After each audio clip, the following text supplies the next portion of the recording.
Alipoota y'ekibiina ekitaba amawanga erumiriza Rwanda ne Uganda okuwagira abayeekera mu Congo, abakulu babyegaanye.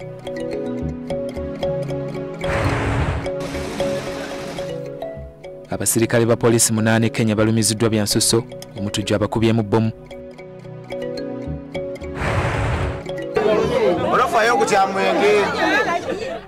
Uganda ekyakwata kisooka mu kunywa omwenge mu East Africa, abakugu bagamba amateeka galina okukyukamu.